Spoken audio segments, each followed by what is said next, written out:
this false temple that's standing up against the temple at Shiloh, which was the inhabitation of God, which was where God intended it to be. And you have this false temple and this true temple. And so the book goes from talking about their spiritual decline, in that they were doing spiritual things, and now the book is going to start getting into their moral decline and how their entire thought process around what's right and wrong completely disintegrates. And every man is doing, as it says in chapter 17, every man is doing what is right in his own eyes. So to remind you of the theme that the author is going with, he starts off with, in those days there was no king in Israel, and there was no king in Israel. And he knows, he's reminding you of his theme right now. He's reminding you that every man is doing what's right in his own eyes. And he says, once again, there's no governing authority. There's no judge. There's no heavenly king. There's no physical king. No rulers. No one is leading them. There's an absence of a governing force. And yet, once again, as we'll see throughout the rest of this text, every man is doing absolutely whatever is right in his own eyes. And that's what we need to remember as we're going into this. There's no king. There's no names. The interesting part about this entire passage is there's not one single name until the next chapter, where it talks about one priest that speaks on behalf of the people. But in this whole passage that we have here, there's no names. This is a literary tool the writer uses to paint the picture that this is the general attitude, and this is generally the attitude of the entire Israelites as a whole. He's using this. He's using no names to say this was every Levite, this was every father-in-law, this was every woman, this was every man in bed. He's using this as a tool to say this is the general attitude of the people of the day as he's going into this story. Another thing to keep in mind as we're going through, the woman is silent throughout this passage, though she is a very key part of this passage. She is silent. She doesn't speak. And at the same time, God is also silent throughout this passage. We don't hear anything from God on this. Hospitality is something that we have to keep in mind as we're going through the story. Hospitality is a key focus. It's not the main truth, but it's one of the big things that the writer uses to show in a comparison, in a model of comparison. He shows us two different things. And time is key in this passage. Time is very, very key. So as we get started in verses 1 and 2, the Levite's concubine leaves him. So this Levite has a concubine that he got from Bethlehem, Judah, and she leaves him. It says simply in verse 2 that she played the whore against him and went off and then ended up in her father's house. And she ended up there for 4 months, 4 whole months. So she leaves, and the man who's Levite lived near where the Levite from the previous passage lived. In Ephraim, he lived near where Micah was at Mount Ephraim, and his concubine leaves him. She's simply, in this passage, they've translated it a bunch of different ways, but she's like a secondary wife, is what she would be. She's a secondary wife. She's not a primary wife. She's more or less a secondary wife that he just has with him. So she leaves for 4 months. She's gone for 4 months. So then in verses 3 through 10, the Levite journeys to go retrieve his concubine. He wanted to get her back. He goes to her to get her back, and it says there in verse 3 that he was going to speak kindly to her. That's he's speaking sweetly. He's going to go to her, and he's going to talk to her and plead for her to come back. He's going to talk to her in a sweet way that would say, I want you to come back with me. I want you to come home with me. So he's going to talk sweetly to her. She receives him in, and her father rejoices. That's exactly what it says there in verse 3, is that as he comes to her, she accepts him into her father's house, and when the father sees him, he starts rejoicing. He's like, here's my son-in-law. He's welcoming him into the house. He brings him in. He gives him food. He gives him shelter. He gives him a place to stay, and he gladly brings him in. And he brings him in, and he keeps him there, and he keeps him for about 3 days. And it says that they eat and drank and lodged together. Now, There was people that would say that this was like a drunken thing, but from the text, just very plainly, they had a good time together. They were family. They were rejoicing over the fact that he had come to get his wife, and he's just having a good time. So it comes to pass on the fourth day when he gets up early in the morning, he gets up literally to leave. He gets up with the intent, okay, I've been with my father-in-law's family for 3 days. I have my wife. I'm going to go home. So he gets up on the fourth day, and his father-in-law comes in, and he says, hey, you know what? Why don't you just stay? Why don't you just stay a little bit longer? We'll have some more food. We'll have some more time to enjoy each other, our fellowship together. And then you can go later on. Comfort thyself with a morsel of bread, and afterwards you can go your way. Just stay for a little bit. We'll eat one more meal, and then you can go. Well, he eats the meal, and he gets done with that, and they eat and drink, and then it comes time towards the night, and he says, wait. I know you were just going to stay for a little bit of food, but stay all night. I mean, it's getting too late in the day. Why don't you just stay another night? So the man consents, the Levite consents, and he stays another night. So now we're getting to the fifth day, and so he rises up on the fifth day to depart, and his father-in-law urged him again, and he lodged there again. And so on the fifth day, he gets up, and she says, comfort thine heart. He says, comfort thine heart. And they tarried there until afternoon, and they ate both of them. So this whole time, and what the writer's trying to draw out here is not that this is like annoying or nagging father-in-law. That's not what he's trying to get across, though. Many times just reading it on surface level, it's a father-in-law that's like, don't leave, come on, stay a little bit longer.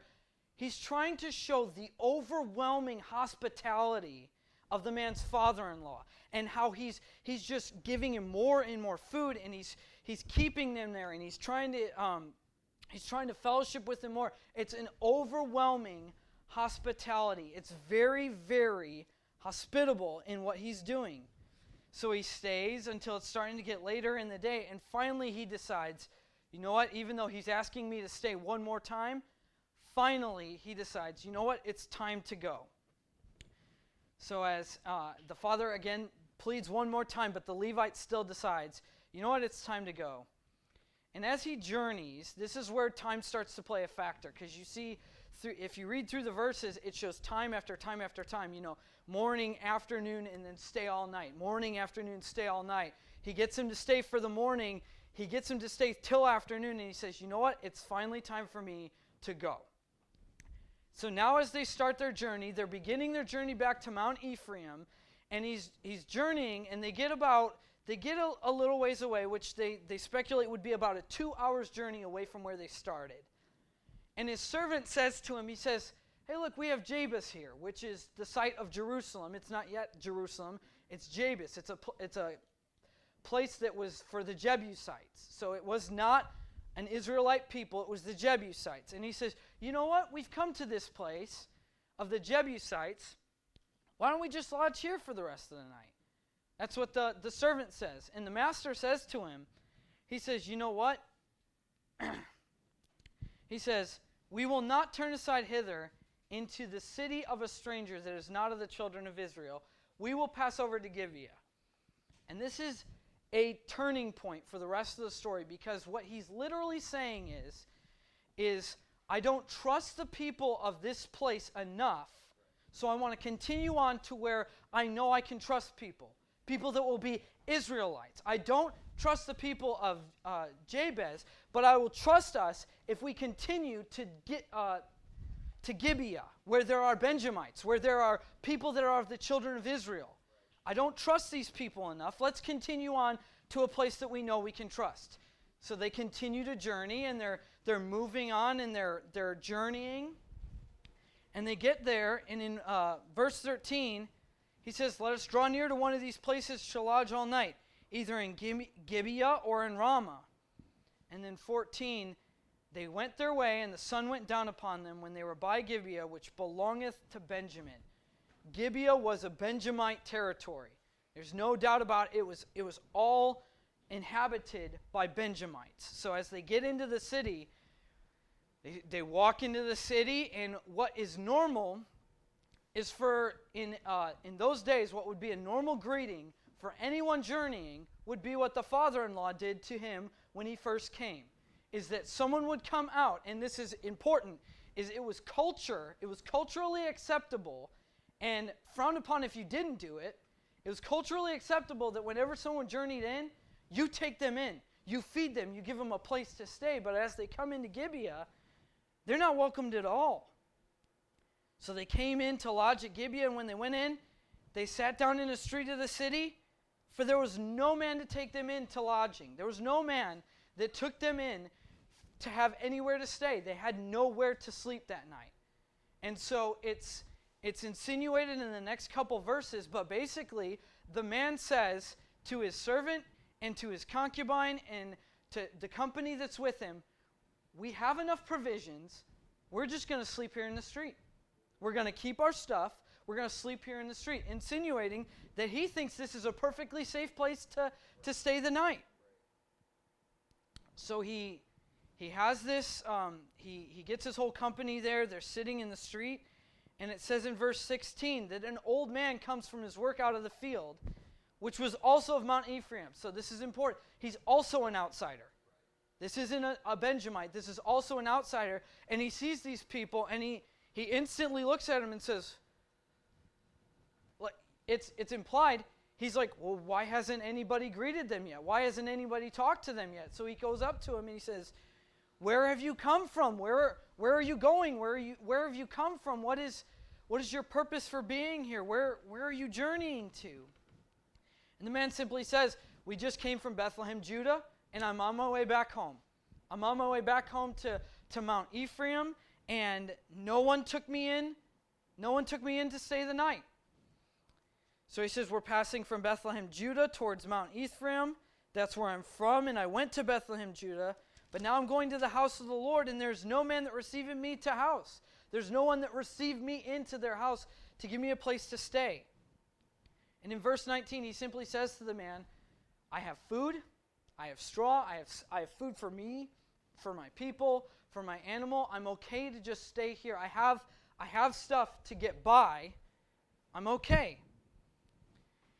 And the old man says to him, you know what? Peace be with thee. That's just simply, that's okay. That's good. Peace be to you. But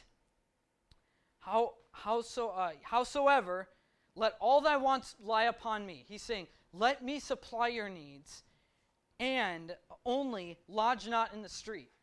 So this old man that's come to them, and he's offering them a place to stay now, he's literally saying to him, he knows something that we don't know yet, because we haven't read any farther in the story. He knows something we don't know yet. What this old man knows primarily is it's not safe to stay in the street. So he says, that's good. I'll give you food and stuff to eat. I'll give you food and water and stuff for your animals. Just don't stay in the street, because it's not safe. That's what's implied there. And so he brings him into his house, and he gave food to his animals, and he washes their feet as was customary to do. This man is, again, another example of being courteous, of being kind to people coming in. And so he comes in, he washes their feet, he lets them eat and drink.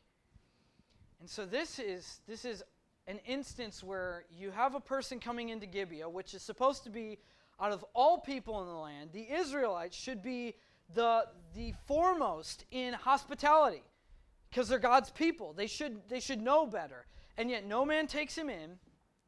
This old man who's a sojourner in the land, he's just staying temporarily, he comes in and takes care of all their needs and brings them into the house. And this is where the story takes a hard turn, and this is where it gets difficult. So as they were making merry, as they were enjoying their time together, it says, behold, the men of the city, certain sons of Belial, beset the house round about and beat at the door, and spake to the master of the house, the old man, saying, bring forth the man that came into thy house, that we may know him. Now instantly, the second you hear this, what is the first instance that you think of right away? Lot. Lot and the people in there. When Lot receives the two angels into his house, and the men of the city come and they bang on the door same way, and they say, hey, who are those two men that came into you? And Lot's like, they're my guests. And they say, well, bring them out into the street. And the whole intent of these men and the men in Lot's case was a homosexual relationship with these men. They wanted to bring them out into the street, and in the middle of the street, rape them right there. That was the whole intent. It's graphic, and it's what the Bible says. It's what happened. They wanted to do that. And so what happens here is as this is unfolding, I want you to think of the parallels, the uncanny parallels that the writer in Judges wants to bring out here between the two instances, the instance with Lot and the instance here with the man and his caravan traveling with him.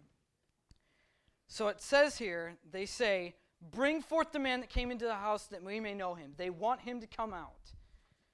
And the man, the master of the house, said unto them, he went out to them and said unto them, Nay, my brethren, nay, I pray you, do not so wickedly. Was that not the cry of Lot? Yeah. The exact wording, here, I didn't write it in my notes, but the wording here is literally 60 different phrases in Hebrew that all are the same exact in both passages. It's literally the same wording in both passages, just two different instances. So he says, Nay, nay, my brethren, I pray you, do not so wickedly, seeing this man is come into mine house. Do not this folly. So his primary concern is, this is my guest. Don't do this to him. Don't do this. This is wicked. Don't do this wickedness. Do not do this folly. And just like with the instance with Lot, the man here says, Behold. And this is so sad, and this is where it starts to turn, and this is where it's going to get hard for me to keep going through this passage. But he says, Behold, here is my daughter, a maiden, and his concubine. Them I will bring out now, and humble ye them, and do with them what seemeth good unto you. Now with Lot he said, Here are my two daughters, do with them however you see fit. With this man, he says, here's my daughter. The word maiden literally means virgin. This is supposed to be the prize of any man, is a daughter who's a virgin. And to give her away in marriage is a sacred thing in their culture, as it is in any culture. And so he literally says, don't do this to this man, but take my virgin daughter and this man's concubine. There's no record of him asking the man if this is okay. He's just literally saying, you know what? It's more important for me to not have my guest have this done unto him, for the man to have this done unto him, than to have my daughter continue as a virgin and him have his concubine. He says, take them, only spare the man that I have in my that I have in my house. Excuse me. He says, do with them what seemeth good unto you, but unto this man do not sow a vile thing.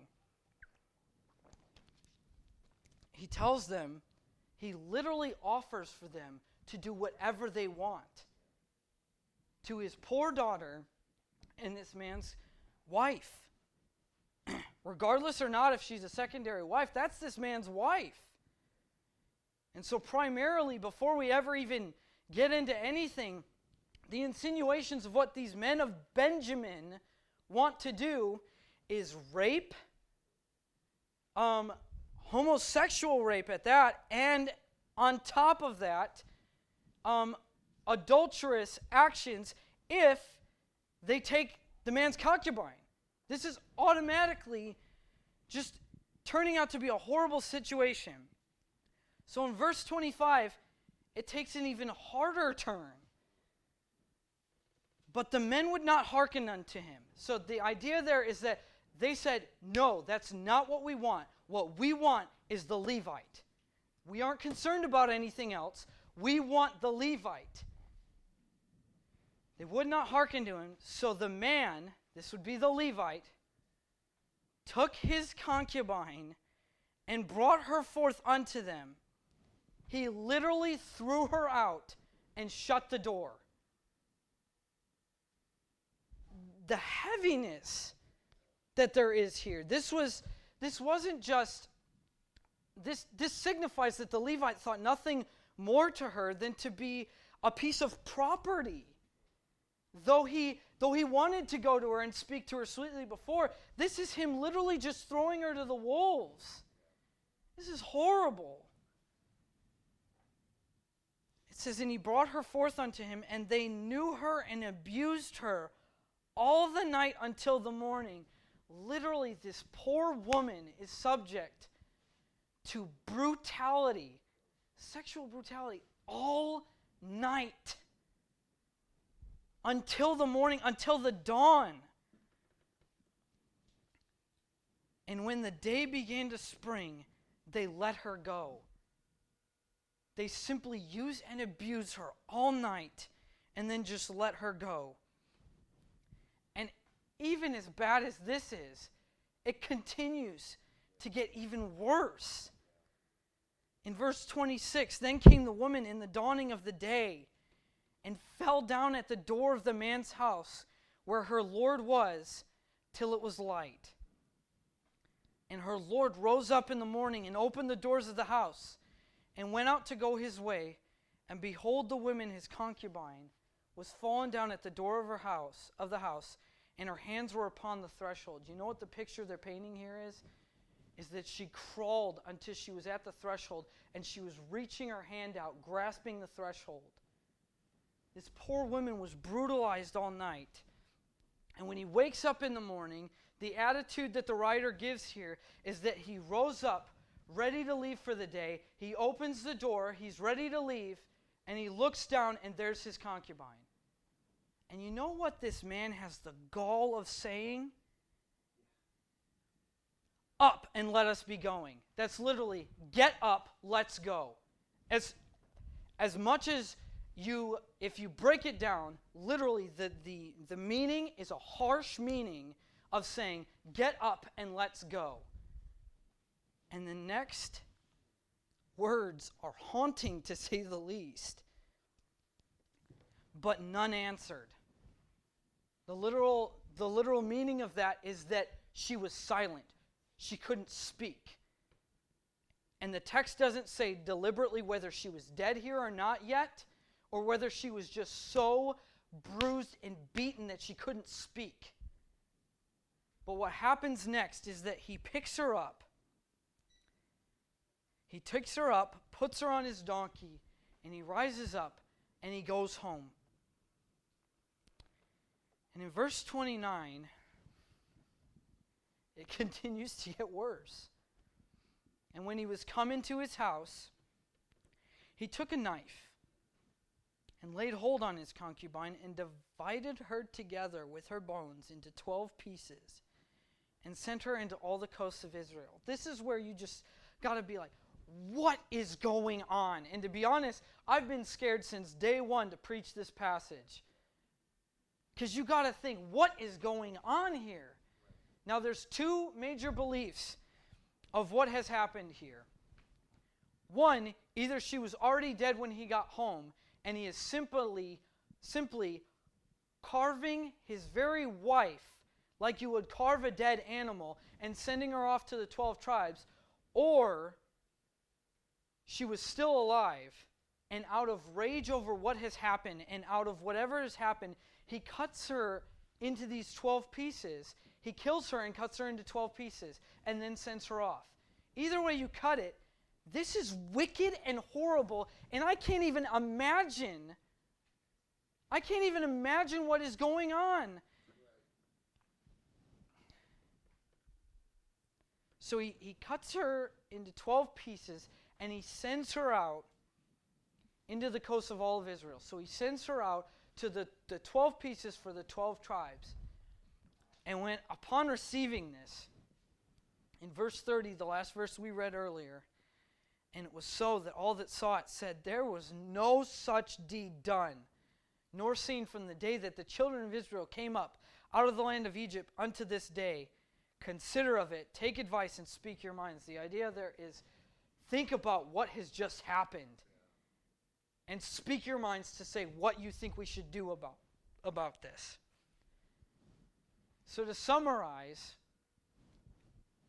this Levite is journeying, and as he comes to a place that he thinks is safe, because it is an Israelite town, reminding everyone, this is the people called of God, the Benjamites. This is a tribe of God.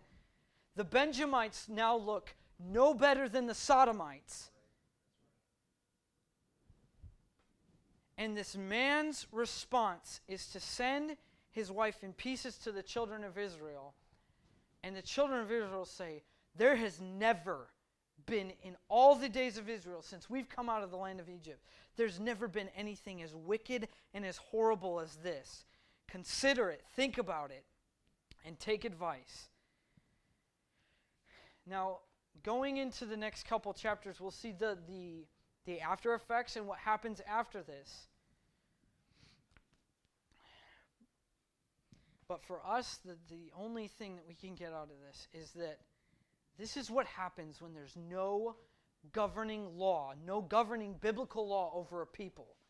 So up until this point, he's been building throughout the whole book of Judges that slowly they're being Canaanized. And slowly they're sliding farther and farther to where earlier in the book, the atrocity that we would see would be that Abimelech slaughters all of his half-brothers. That's wicked. That's horrible. That's something that we couldn't even imagine. But then it takes a step farther and we see the man that sacrifices his own daughter for a silly vow that he makes just to appease God or to tempt God to move for him. We see first a man that slaughters his brothers, his half-brothers. We see the man sacrifice his daughter. And now it's gotten to the point to where all of everything, all morality has completely and totally collapsed. And what the author is trying to get through here is not what some people would pull out of this, that there's some, this is a preaching of male hierarchy and that this is speaking down about women, and there's people of the world, and especially the feminist movement, that would take this passage and say, this is God condoning men doing whatever they want and completely and utterly casting down and destroying women. And that's what the feminist movement would say and cry today, that this is why God is not a God of love, and that God is primarily only concerned about men. And that's not what the passage is saying. What the passage is trying to show is he's saying, before, this man that was the father-in-law was very hospitable, and that was what was expected. And in contrast to that, you have the men of Benjamin, the entire tribe of Benjamin dwelling here in Gibeah, and they commit this atrocity. These are God's people. And even among God's people who know better, homosexuality is rampant.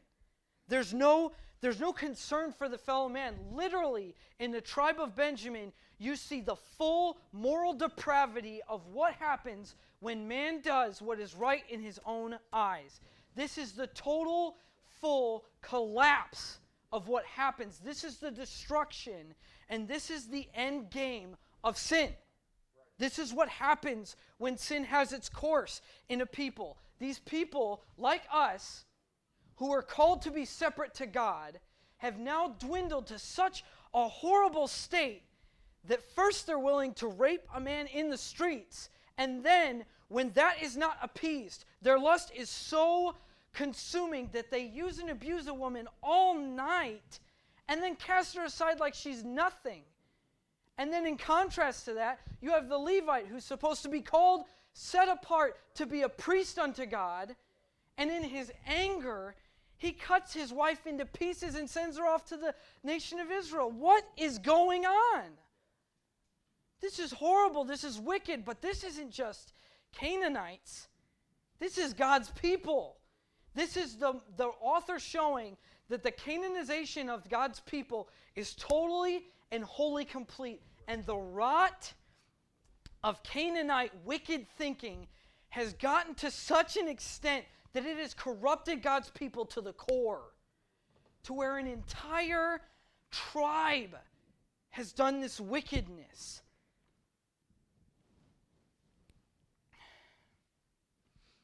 Now for us, this is simply a warning.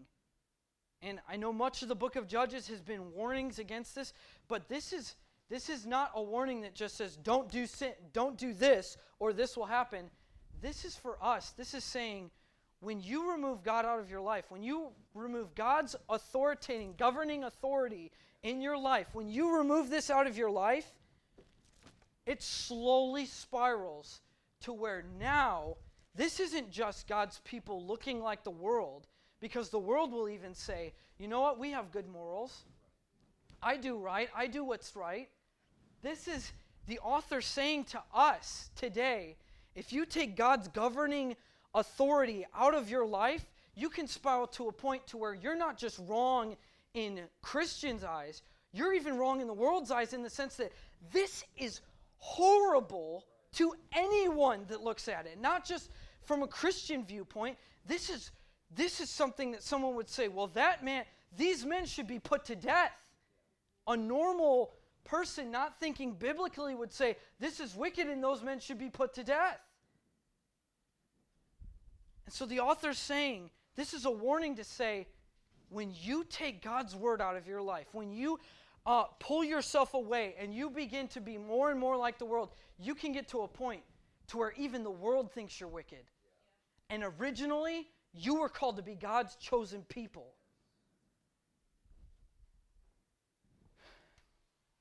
Immorality and brutality in this passage are the norm, not among sinners, but among God's people.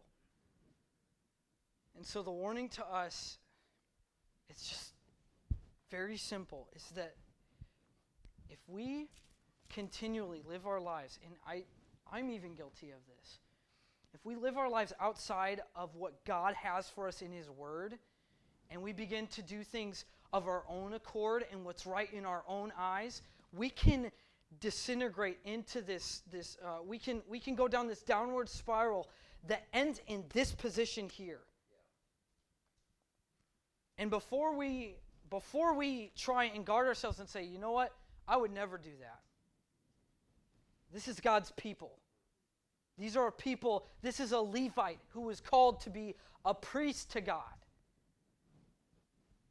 The warning in this passage is simply, outside of God's governing authority, His word in our life, every person is capable of doing exactly what this passage says right here.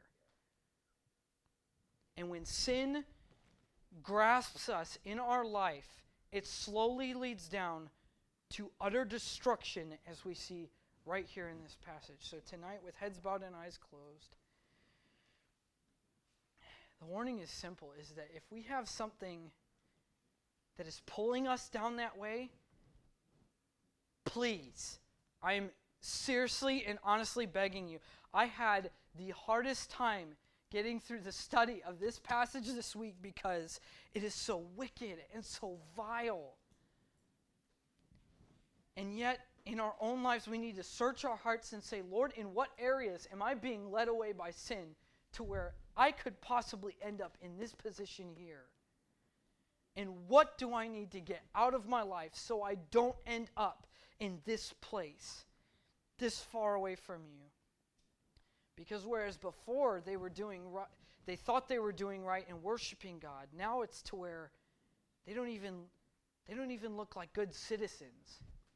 They're wicked and horrible people. And so, Lord, as I pray tonight, Lord, I just pray that in my own heart that Lord, I can't imagine ever doing these things, and yet, Lord,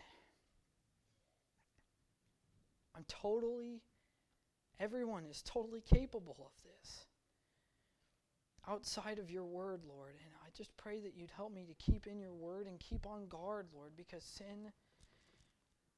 sin destroyed my life before, Lord, and I can't thank you enough for saving me out of that, Lord. And I just pray tonight that this message would land in someone's heart and say, Lord, I don't want that to be my end. I don't want that to be what is said of me. I don't want that to be at all. I want to be closer to you. And so, Lord, I just pray that you would be with us tonight and be with us as we pray, Lord. In Jesus' name, amen.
I didn't get into specifics, but what is it that the Lord is speaking to your heart saying, you know this is leading you down a wrong path.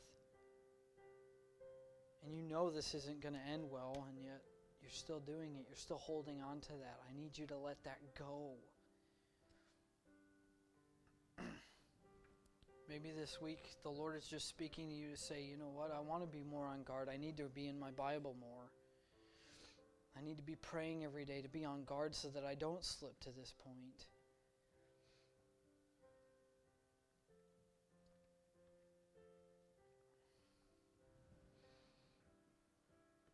Dear Lord, as we close tonight, I just pray for myself, Lord. I just be with me. Help me this week to be on guard, Lord. I don't want to stray from you, and even throughout this whole book of Judges, Lord, I look at all these passages and I'm like, Lord, I don't want to do that. But Lord, I especially don't want to get to a point to where I'm not even. Lord, I never want to sink to that low. And it's not just, Lord, I just want to be close to you. So Lord, this week, help us as we dive into your word more, as we search our hearts to get rid of those things that are wicked. And Lord, I just pray that you'd be with us and help us not to go down that path of sin to where we're not even recognizable even by the world as a good human being. Lord, I just pray that you'd be with us this week, Lord, and I just pray that you'd help us as we go out tonight and be with us and keep us safe as we go home. In Jesus' name, amen. Amen. You are dismissed.